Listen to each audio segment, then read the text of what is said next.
Hello, friends. Once again, we are in chapter number 8 Natural Resources. And, friends, it is our part 4 of this chapter. In the earlier videos, we have seen that what is the meaning of resource. Resource क्या होता है, संसाधन क्या होता है, उसके बारे में हम लोगों ने पहले बात की. Then we had seen the uses of resources, how to use the resources, how the resources are used. We have seen that those are used in three ways. Resources are used in three ways. Number one, as a food. Number two, as raw material. Number three, as per energy sources. As energy sources. In these three ways, the resources are used. We had seen about that. Then we had seen the types of resources. फिर बाद में हमने देखा types के बारे में. And resources are classified on three basis. Number one, on the basis of ownership. On the basis of what? Ownership. मालिक कौन है उसके हिसाब से रिसोर्सेज के टाइप्स पढ़ते हैं. Second one, on the basis of distribution centre. On the basis of distribution center. And number three, on the basis of re-availability. Re-availability के हिसाब से भी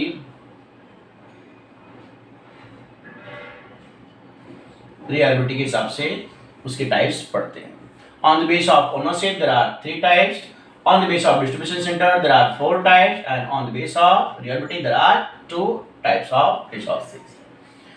Friends, after it we have seen the other topic that how or what are the remedies for planning and conservation of resources.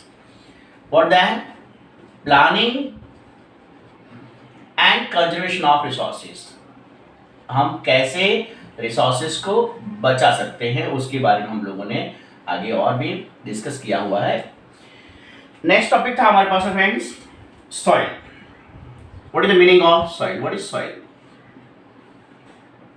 In that we had seen that the types of soil. Soil के types के बारे में बात की अपने में.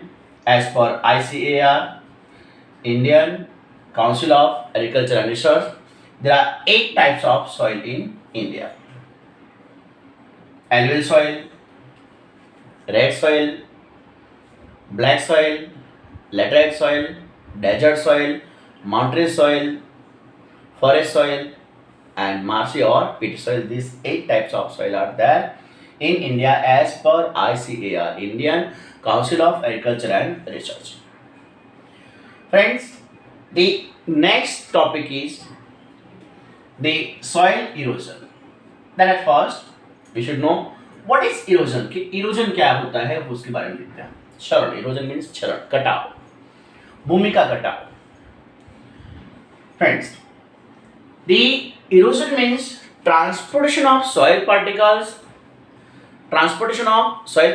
from one place to another. soil particles का एक जगह से दूसरी जगह पे जाना. That is known as soil erosion.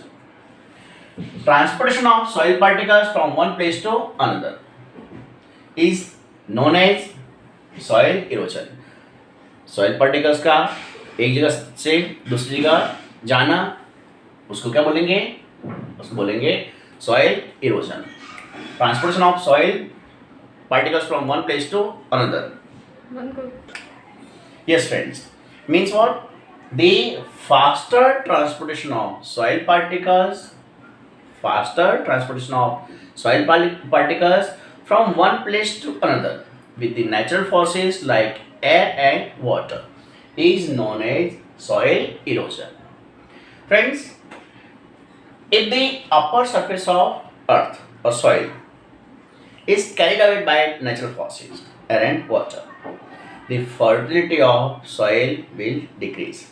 जमीन की, भूमि की जो उपजाऊ क्षमता है वो कम हो जाएगी, और उसके बाद में अगर अब उपजाऊ क्षमता कम हो गई तो एग्रीकल्चर प्रोडक्शन क्या होगा, कम हो जाएगा, and it will not be in benefit of us. So let's friends, we are going to see that measures to prevent soil erosion. Soil erosion, भूमि का जो कटाव है वो कटाव रोकने के लिए हम लोग क्या कर सकते हैं, उसके उपाय. Measures to prevent soil erosion. The first one, friends, control decreasing activity on the land. जमीन पे जो चरने की प्रवृत्ति है, प्राणियों को चराते, गाय भैंस वगैरह चरने जाती हैं, तो चरते टाइम पे अगर घास बड़ी है तो कोई प्रॉब्लम नहीं आती, लेकिन अगर घास छोटी होती है तो गाय या भैंस चरने घास के साथ साथ में मिट्टी भी उखाड़ लेती है, और उससे क्या होता है, सॉइल की सरफेस कमजोर रहती है. तो क्या करने का, control the grazing activity on the land. Next one, plantation should be carried out in counter method in slope regions. अगर ये स्लोप रीजन है, स्लोप रीजन में अगर हम इस तरह से ऐसी खेती करेंगे तो क्या होगा, तो पानी की वजह से जमीन का कटाव होगा. लेकिन स्लोप रीजन्स में ऐसी खेती करनी चाहिए, स्टाफ फार्मिंग की तरह से खेती करनी चाहिए, और हॉरिजॉन्टल वे में खेती करनी चाहिए. जिससे क्या होगा, जिससे वो पानी का फ्लो जमीन को नहीं काट पाएगा. ठीक है फ्रेंड्स, आगे बात करते हैं. Plant trees in fallow land. जहां पे उज्जड़ जमीन है, जहां पे कुछ भी ग्रोन अप नहीं हुआ है, ऐसी जगह पे क्या करने का, प्लांट ट्रीज, पेड़ लगाने के, और पेड़ लगाने के बाद में जमीन का कटाव रुक जाएगा. Construct check dams.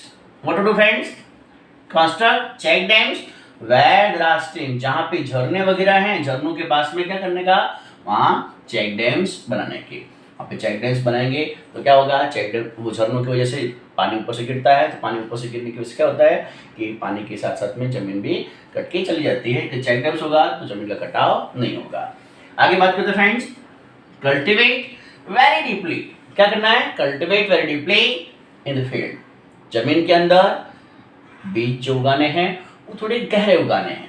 जिससे क्या होगा, to reduce speed of water. पानी की इसमें स्पीड कम हो जाएगी. अगर गहरे बीज होंगे तो क्या होगा, जो भी प्लांट उगेगा वो प्लांट जमीन को पकड़ के रखेगा, और जमीन को पकड़ के रखने के बाद में वो मजबूत रहेगा.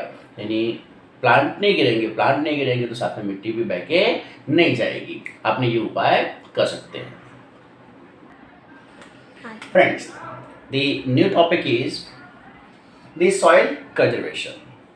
Earlier we have seen that the soil erosion.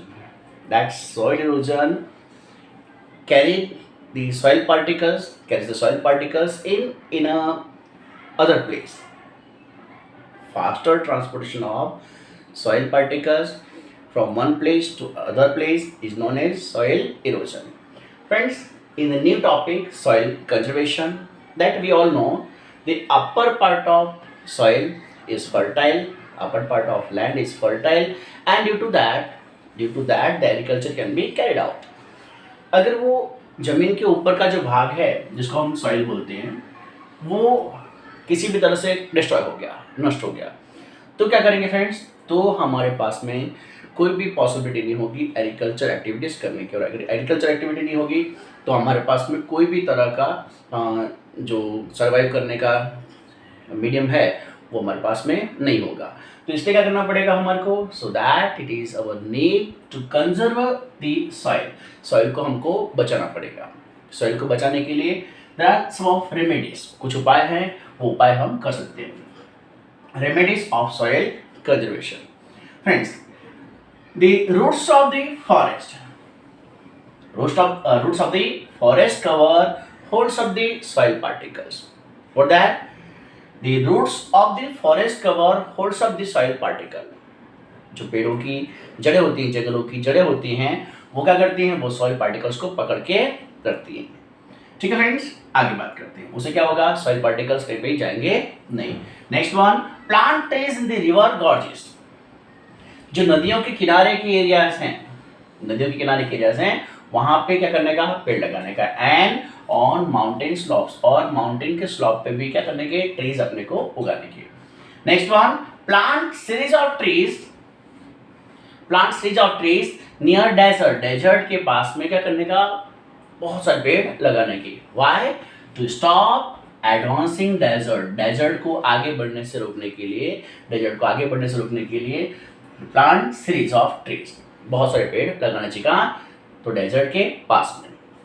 Next one, the river flood should be controlled, the river flood should be controlled by diverting their flow in other river और इन ड्राई रिवर बैड्स।